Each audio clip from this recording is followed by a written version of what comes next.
उन्होंने मेरे साथ बदतमीजी की, मेरे साथ जो लड़की थी उसे बुरा भला कहा और मेरी माँ के हीरो का ब्रेसलेट तोड़ दिया। पर तुमने कविता मैम और आकाश सर को हाथ कैसे लगाया? वो ईरा मैम के फैमिली मेंबर्स हैं। और जिस लड़की की उन्होंने इंसल्ट की वो मेरे लिए इंपॉर्टेंट है। वाह, तो मतलब तुम डिवोर्स से अगले ही दिन किसी दूसरी औरत के साथ घूमोगे और फिर तुम मेरे माँ और मेरे भाई पर हाथ भी उठाओगे और फिर तुम बोलोगे कि वो गलत और तुम सही? अगर थोड़ी सी भी शर्म बची है ना रणवीर, तो जाओ और उनसे माफी मांगो। माफी तो उन दोनों को मुझसे मांगनी चाहिए। माफी तो तुम्हें हम सबसे मांगनी चाहिए। अपनी ये मनुष्य शक्ल हमें दिखाने की। शर्म बेचकर ये कपड़े लेकर आया। ईरा ने तुझे ऐशो आराम की जिंदगी दी। एक पालतू कुत्ते की तरह शान से रखा। पागल कुत्ते की तरह भौंकना बंद कर। आज तू और ईरा जिस इवेंट पे तैयार होके आए हो वो मेरी वजह से हो रहा है। जाके हरमन से पूछ लो। कॉन्फिडेंस देखिए इस लड़के का। जेब में चवन्नी नहीं है और दाव करने चला है कि जैसे ताजमहल इसने बनवाया है। वाह, चवन्नी छाप नहीं, तेरा बाप हूं मैं। और तुझे तो जूतों की नोक पे नचाऊंगा, तू देख। लगता है मिसेस कपूर का एक्स अपनी मौत को दावत दे रहा है। जब मिस्टर हरमन बेदी को पता चलेगा कि उनका नाम इतनी बदतमीजी से लिया जा रहा है, उसे कुचल कर कचरे की गाड़ी में फेंक देगा। अमर त्रेहान, अमर होने के लिए तैयार हो जा, क्योंकि जो मैं बोलता हूं वो मैं करता हूं। रणविजय, अब एक शब्द और नहीं सुनूंगी। कल थप्पड़ खाकर तुम्हें समझ में नहीं आया क्या? अब क्या धक्के मारकर निकालूंगी तब समझ में आएगा? छतरपुर के हुक्म का नाम लेकर तमाशा करोगे? जमीन पर घुटने के बल बैठकर माफी मांगो। अभी चावला, तुझे तो मैं भीख भी ना दूं, तू घुटने टेकने की बात कर रहा है।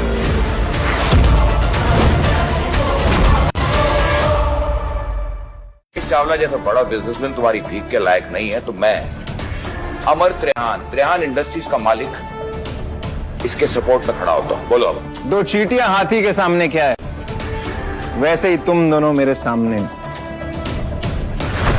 और अब मैं भी किशोर बांगा ग्रुप्स का ओनर इनके साथ हूं। अब बोलो क्या कहना चाहोगे? एक एक के सिक्के मिलके शोर तो बड़ा कर सकते हैं, लेकिन कभी 1000 का नोट नहीं बन सकते, है ना? तुम जानते हो कि तुम किससे बात कर रहे हो? साउथ दिल्ली के सबसे बड़े नाम है तुम्हारे सामने। चुपचाप ना माफी मांग लो उनसे, वरना तुम्हारा वजूद ऐसे मिटाएंगे ना कहीं दिखाई नहीं दोगे रणविजय। जाओ, मैं माफी नहीं मांगता। क्या कर लोगे तुम सब मिलके?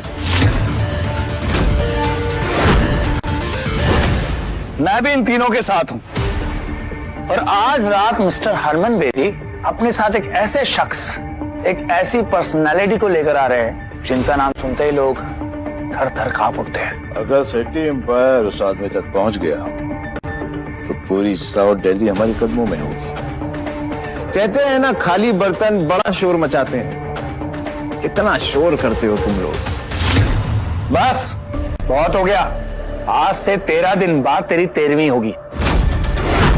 आज इसे इतना मारो कि इसकी चीखें हमारे कानों तक सुनाई दे। टांगे तोड़ दो इसकी। रुको,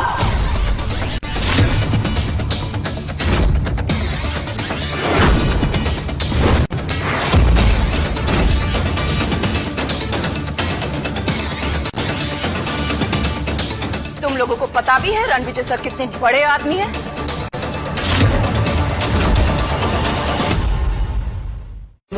जिस भिखारी की तरफदारी कर रही हो। युवराज सेठी, रणविजय सर से माफी मांगो और अपनी जिंदगी और बिजनेस को ना बर्बाद करने की भीख भी मांगो। तुम्हारा कहने का मतलब है कि अगर मैं इस 2 कौड़ी के आदमी से माफी नहीं मांगूंगा तो ये मेरी लाइफ बर्बाद कर देगा, मेरी फैमिली को बर्बाद कर देगा। Like seriously?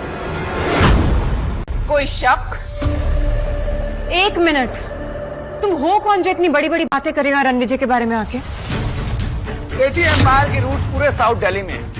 Mister Harman Bedi हमारे सपोर्ट में है। और आज रात राठौर डायनेस्टी के एक ऐसे शख्स यहाँ आने वाले हैं जिनसे हाथ मिलाकर हम सब बहुत बड़े आदमी बन जाएंगे। मैं इस कचरे को अभी बाहर फेंकता हूँ।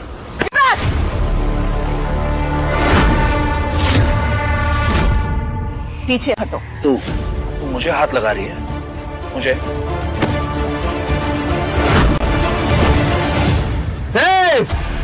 एक कदम भी आगे बढ़ाया तो फोड़ के रख दूंगा। रणविजय, तुमने फिर से जुर्रत की युवराज के साथ बदतमीजी करने की। और ये लड़की वही है जिसके साथ मेरी माँ और मेरे भाई ने तुम्हें देखा था? कौन है ये? अनन्या, हरमन बेदी और युवराज के बाप बलराज सेठी के साथ आज रात मीटिंग फिक्स करो। I want them here. अब वक्त आ गया इन्हें अपनी असली औकात दिखाने का। जम के रखना अपने कदम। अब मैं भी देखता हूं मेरे सामने किस में कितना है दम।